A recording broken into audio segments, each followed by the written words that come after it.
कि ऊल हट परियोजना का कार्य कब तक पूरा किया जाएगा।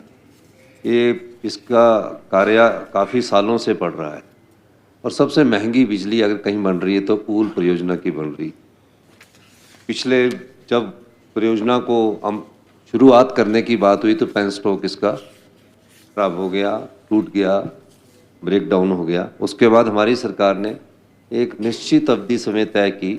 उस निश्चित अवधि समय में हमने कहा कि 1 साल के भीतर उसको बनना चाहिए और मैं आपको इस सदन में जानकारी देना चाह रहा हूँ कि हमारा इस मार्च तक उसको पूरा कंप्लीट 100 मेगावाट की जो ऊल 3 है, उस मार्च तक कोशिश है कि हम उसको कंप्लीट करें। 2-3 महीने और लग सकते हैं बढ़ने को, और हमारा प्रयास है कि इस वर्ष में शुरू कर दिया जाए।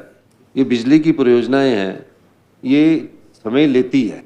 हम इसे टारगेट करके चलते तो कोई ना कोई समस्या, चाहे लोकल की आ जाती है या कोई एफसीए की आ जाती है, एफआरए की आती है। तो हम भविष्य में इस प्रकार की योजना ला रहे हैं कि सभी क्लियरेंसेस हो जाए ताकि हमारी जो बड़ी बिजली परियोजनाएं हैं, जैसे आत्मनिर्भर हिमाचल बनना है, उनको समयबद्ध तरीके से आगे किया जाए। हमारा ये प्रयास है और इस बारे में हम कोशिश भी कर रहे हैं। हमारा टूरिज्म के प्रति है इंफ्रास्ट्रक्चर्स पर, क्योंकि कोई भी सेक्टर तब तक विकसित नहीं हो सकता जब तक उसका इंफ्रास्ट्रक्चर्स को विकसित ना किया जाए। तो टूरिज्म सेक्टर को विकसित करने के लिए जो हमने पिछले बजट में कहा था, तो हमारा मेन थ्रस्ट था इंफ्रास्ट्रक्चर को विकसित करने का। और मुझे ये बताते हुए खुशी हो रही है कि हिमाचल के इस वर्ष हमने सभी जिला हेडक्वार्टर्स हेलीपोर्ट से जोड़ने हैं। 4 हेलीपोर्ट्स को, चाहे उसमें रक्कड़ धर्मशाला का है, पालमपुर का हमारा हेलीपोर्ट है, चंबा का हेलीपोर्ट है और रिकांगपिओ का हेलीपोर्ट है। सभी चारों हेलीपोर्ट्स के लिए 13-13 करोड़ रुपये स्वीकृत कर दिए गए हैं। इंफ्रास्ट्रक्चर के रूप में हमारे कई जो योजनाएं हैं, जिसमें हाई एंड टूरिस्ट कैसे लाना है और किस प्रकार हमने आगे बढ़ना है, तो 3 प्रोजेक्ट्स के हमारे हाई एंड टूरिस्ट के प्रोजेक्ट हमारे शुरू होने वाले हैं।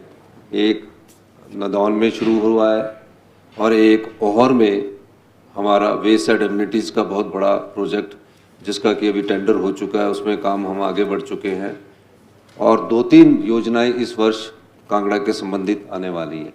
और जो भी इंफ्रास्ट्रक्चर के प्रोजेक्ट एडीबी के तहत आने हैं, योजनाओं के तहत आने हैं, वो प्रक्रिया भी अभी चल रही है, जिसमें हम जो आप हमारे ध्यान में जो चीज़ें लाएंगे और आपके भी है, जो भी आदमी का भी है, सभी हिमाचल प्रदेश में हमारा इंडस्ट्री के तौर पर टूरिज्म सेक्टर को बिल्डअप करने का विचार है।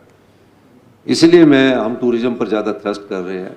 लेकिन कोई भी चीज़ विकसित होने से पहले अगर उसका इंफ्रास्ट्रक्चर नहीं होगा, तो मेरा इस पिछले वर्ष की जो बजट में था, एक सोच टूरिज्म के प्रति डालनी थी, जिसका परिणाम है कि युवा विधायक हमारे बड़े अच्छे बात इसमें पूछ रहे हैं। और निश्चित तौर पर गगरेट में कोई ऐसा स्थान होगा जहां आप कोई टूरिज्म सेक्टर में हम डेवलप कर सकते होंगे, तो उस विषय पर भविष्य में विचार किया जा सकता है।